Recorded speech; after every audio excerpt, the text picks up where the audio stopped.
Hey everyone, welcome back to Denver's Productions. Today we're reading Chapter 5 of Peter Pan. Hope you enjoy.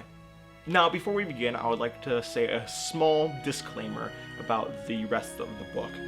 Peter Pan is a fantastic children's novel, but it does have some issues. Mainly, it shows a very stereotypical and rude depiction of the Native American people. An interesting fact is that even back when Peter Pan was first written, it was viewed stereotypical back then as well. The reason it was written as such by J.M. Barrie was because he was going for more of a childlike imagination and view of the world. So, like a kid playing cowboys and Indians. That being said, the depictions are still rather stereotypical and rude, but I, as the reader, wanted you, the listeners, to be aware of that before we continued on. That being said, I hope you enjoy Chapter 5 of Peter Pan. Chapter 5. The Island Come True. Feeling that Peter was on his way back, the Neverland had again woke into life. We ought to use the pluperfect and say wakened, but woke is better and was always used by Peter. In his absence, things are usually quiet on the island. The fairies take an hour longer in the morning, the beasts attend to their young, the redskins feed heavily for 6 days and nights, and when pirates and lost boys meet, they merely bite their thumbs at each other. They are all underway again, the whole island seething with life. But with the coming of Peter, who hates lethargy, they are all underway again. If you put your ear to the ground now, you would hear the whole island seething with life. On this evening, the chief forces of the island were disposed as follows. The lost boys were out looking for Peter. The pirates were out looking for lost boys. The redskins were out looking for the pirates. And the beasts were out looking for the redskins. They were going round and round the island, but they did not meet because all were going at the same rate. All wanted blood, except the boys, who liked it as a rule, but tonight were out to greet their captain. The boys on the island vary, of course, in numbers, according as they get killed and so on. And when they seem to be growing up, which is against the rules, Peter thins them out. But at this time there was 6 of them, counting the twins as 2. Let us pretend to lie here among the sugarcane and watch them as they steal by in single file, each with his hand on his dagger. They are forbidden by Peter to look in the least like him, and they wear the skins of bears slain by themselves, in which they are so round and furry that when they fall, they roll. They have therefore become very sure-footed. The first to pass is Tootles. Not the least brave, but the most unfortunate of all the gallant band. He had been in fewer adventures than any of them, because the big things constantly happened just when he had stepped round the corner. All would be quiet. He would take the opportunity of going off to gather a few sticks for firewood, and then when he returned, the others would be sweeping up the blood. The ill luck had given a gentle melancholy to his countenance, but instead of souring his nature, it had sweetened it. So that he was quite the humblest of the boys. Poor, kind Tootles. There is danger in the air for you tonight. Take care, lest an adventure is now offered you, which, if accepted, will plunge you in deepest woe. Tootles, the fairy Tink, who is bent on mischief this night, is looking for a tool, and she thinks you the most easily tricked of the boys. Beware Tinker Bell. Would that he could hear us. But we are not really on the island, and he passes by, biting his knuckles.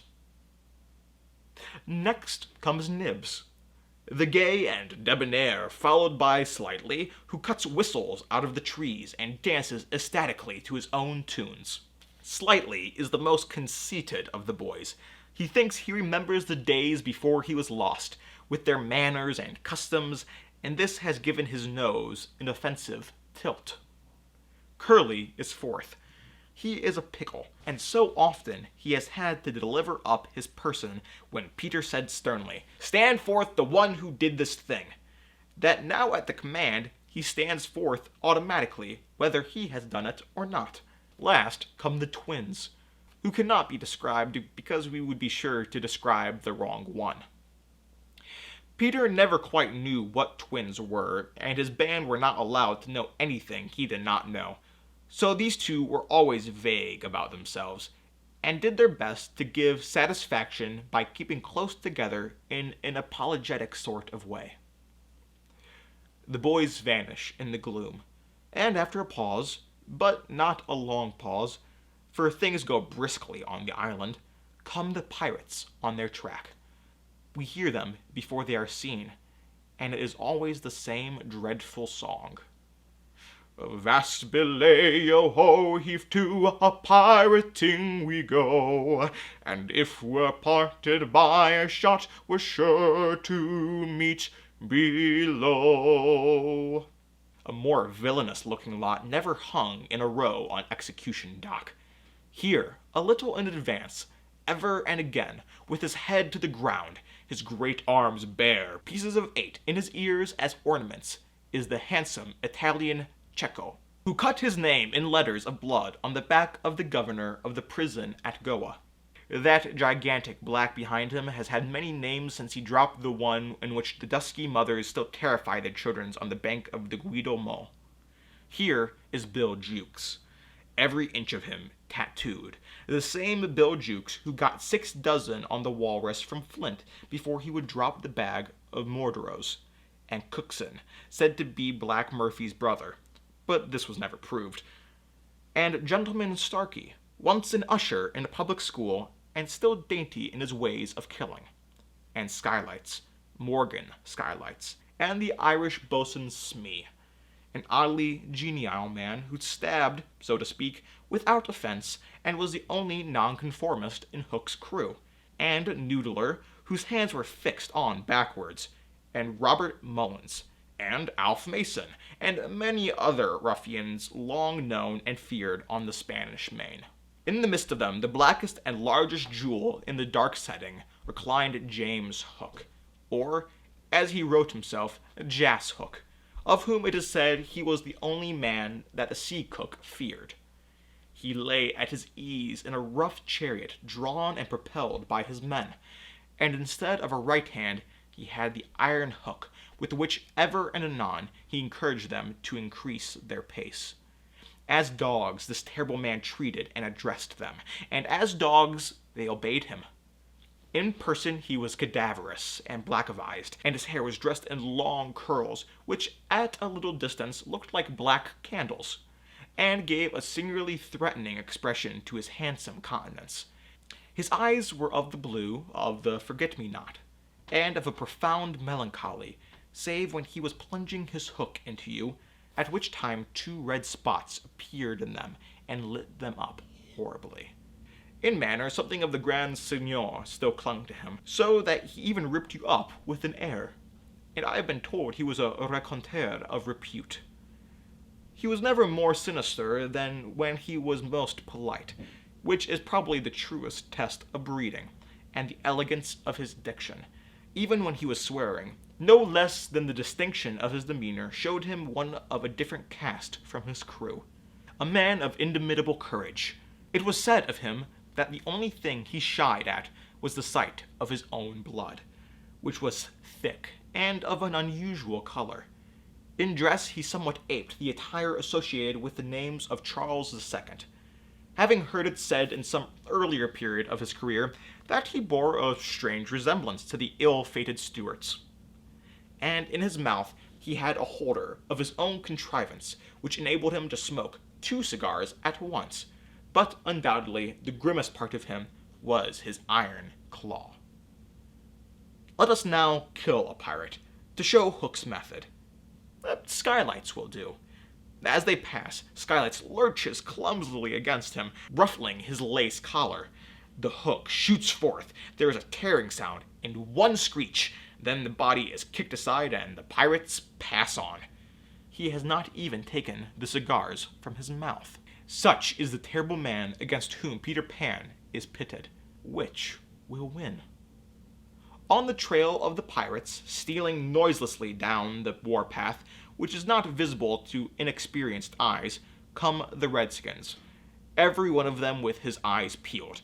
They carry tomahawks and knives, and their naked bodies gleam with paint and oil. Strung around them are scalps, of boys as well of pirates, for these are the Pickaninny tribe, and not to be confused with the softer-hearted Delawares or the Hurons.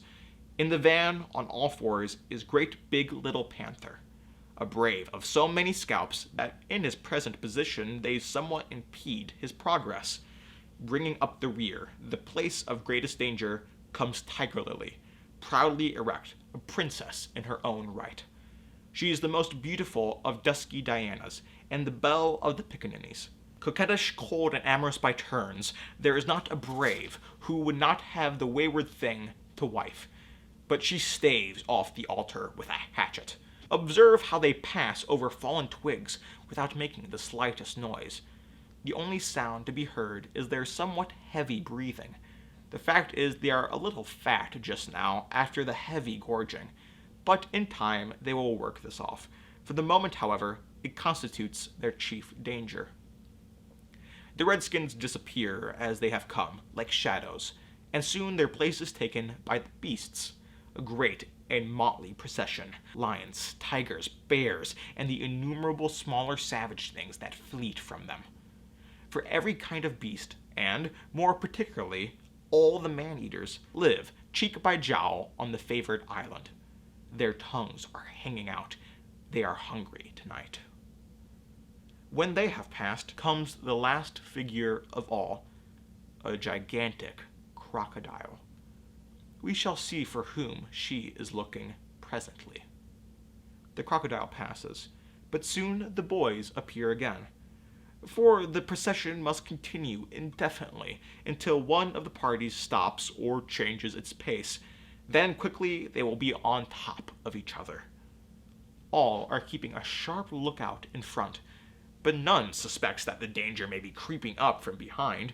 This shows how real the island was. The first to fall out of the moving circle was the boys. They flung themselves down on the sward, close to their underground home. "I do wish Peter would come back," every one of them said nervously, though in height and still more in breadth they were all larger than their captain.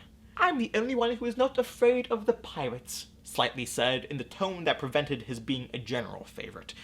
But perhaps some distant sound disturbed him, for he added hastily, "But I wish he would come back and tell us whether he has heard anything more about Cinderella." They talked of Cinderella, and Toodles was confident that his mother must have been very like her. It was only in Peter's absence that they could speak of mothers, the subject being forbidden by him as silly. "Oh, I remember about my mother," Nibs told them, "that she often said to Father, 'Oh, how I wish I had a checkbook of my own.' I don't know what a checkbook is, but I should just love to give my mother one." While they talked, they heard a distant sound. You or I, not being wild things of the woods, would have heard nothing, but they heard it, and it was the grim song of the pirates.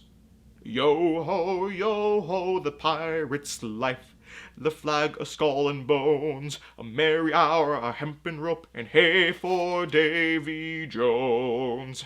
At once the Lost Boys... But where are they? They are no longer there. Rabbits could not have disappeared so quickly. I will tell you where they are. With the exception of Nibs, who has darted away to reconnoiter, they are already in their home under the ground. A very delightful residence, of which we shall see a good deal presently. But how have they reached it? For there is no entrance to be seen, not so much as a pile of brushwood, which, if removed, would disclose the mouth of a cave. Look closely, however, and you may note that there are here 7 large trees, each in its hollow trunk a hole as large as a boy. These are the 7 entrances to the home under the ground, for which Hook has been searching in vain these many moons. Will he find it tonight? As the pirates advanced, the quick eye of Starkey sighted Nibs disappearing through the wood, and at once his pistol flashed out. But an iron claw gripped his shoulder. "Oh, Captain, let go!" he cried, writhing. Now for the first time we hear the voice of Hook. It was a very black and grim voice. "Put back that pistol first," it said threateningly. "It was the one boy you hate. I could have shot him dead. Aye, and the sound would have brought Tiger Lily's redskins upon us. Do you want to lose your scalp?" "Shall I after him, Captain?" asked pathetic Smee, "and tickle him with Johnny Corkscrew?" Smee had pleasant names for everything, and his cutlass was Johnny Corkscrew, because he wriggled it in the wound. One could mention many lovable traits in Smee. For instance, after killing, it was his spectacles he wiped instead of his weapon. "Johnny's a silent fellow," he reminded Hook. Now, Smee," Hook said darkly. "He is only one, and I want to mischief all the 7. Scatter, look for them." The pirates disappeared among the trees, and in a moment their captain and Smee were alone. Hook heaved a heavy sigh, and I know not why it was. Perhaps it was because of the soft beauty of the evening, but there came over him a desire to confide to his faithful boatswain the story of his life. He spoke long and earnestly, but what it was all about Smee, who was rather stupid, did not know in the least. Anon he caught the word Peter. "Most of all," Hook was saying passionately, "I want their captain, Peter Pan. 'Twas he who cut off my arm." He brandished the hook threateningly. "I've waited long to shake his hand with this. Oh, I'll tear him." "And yet," said Smee, "I've often heard you say that Hook was worth a score of hands, for combing the hair and other homely uses." "Aye," the captain answered. "If I was a mother, I would pray to have my children born with this instead of that." And he cast a look of pride upon his iron hand, and one of scorn upon the other. Then again he frowned. "Peter flung my arm," he said, wincing, "to a crocodile that happened to go passing by." "I have often," said Smee, "noticed your strange dread of crocodiles." "Not of crocodiles," Hook corrected him, "but of that one crocodile." He lowered his voice. "It liked my arm so much, Smee, that it has followed me ever since, from sea to sea, and from land to land, licking its lips for the rest of me." "In a way," said Smee, "it's a sort of compliment." "I want no such compliments," Hook barked. "I want Peter Pan, who first gave the brute its taste for me." He sat down on a large mushroom, and now there was a quiver in his voice. "Smee," he said huskily, "that crocodile would have had me before this, but by a lucky chance it swallowed a clock, which goes tick-tick inside it, and so before it can reach me, I hear the tick and bolt." He laughed, but in a hollow way. "Some day," said Smee, "the clock will run down, and then he'll get you." Hook wetted his dry lips. "Aye, that's the fear that haunts me." Since sitting down, he had felt curiously warm. "Smee," he said, "the seat is hot." He jumped up. "Odds bobs, hammers, and tongs, I'm burning, Smee!" They examined the mushroom, which was of a size and solidity unknown on the mainland. They tried to pull it up, and it came away at once in their hands, for it had no root. Stranger still, smoke began at once to ascend. The pirates looked at each other. "A chimney!" they both exclaimed. They had indeed discovered the chimney of the home under the ground. It was the custom of the boys to stop it with a mushroom when enemies were in the neighborhood. Not only smoke came out of it, there came also children's voices, for so safe did the boys feel in their hiding place that they were gaily chattering. The pirates listened grimly, and then replaced the mushroom. They looked around them and noted the holes in the 7 trees. "Did you hear them say that Peter Pan's come home?" Smee whispered, fidgeting with Johnny Corkscrew. Hook nodded. He stood for a long time lost in thought, and at last a curdling smile lit up his swarthy face. Smee had been waiting for it. "Unrip your plan, Captain," he cried eagerly. "To return to the ship," Hook replied slowly through his teeth, "and cook a large rich cake of a jolly thickness, with green sugar on it. There can be but one room below, for there is but one chimney. The silly moles had not the sense to see that they did not need a door apiece. That shows that they have no mother. We will leave the cake on the shore of the mermaid's lagoon. These boys are always swimming about there, playing with the mermaids. They will find the cake, and they will gobble it up. Because, having no mother, they don't know how dangerous 'tis to eat rich, damp cake. He burst into laughter. Not hollow laughter now, but honest laughter. They will die! Smee had listened with growing admiration. It is the wickedest, prettiest policy I have ever heard of, he cried, and in their exultation they danced and sang. A vast belay when I appear, by fear they overtook. Naught left upon your bones when you have shaken claws with hook. They began the verse, but they never finished it, for another sound broke in and stilled them. It was at first such a tiny sound that a leaf might have fallen on it and smothered it. But as it came nearer, it was more distinct. Tick, tick, tick, tick. Hook stood, shuddering, 1 foot in the air. A crocodile, he gasped, and bounded away, followed by his bosun. It was indeed the crocodile. It had passed the redskins, were now on the trail of the other pirates. It oozed on after Hook. Once more the boys emerged into the open, but the dangers of the night were not yet over, for presently Nibs rushed breathless into their midst, pursued by a pack of wolves. The tongues of the pursuers were hanging out. The baying of them was horrible. "Save me! Save me!" cried Nibs, falling on the ground. "But what can we do? What can we do?" It was a high compliment to Peter that at that dire moment their thoughts turned to him. "What would Peter do?" they cried simultaneously.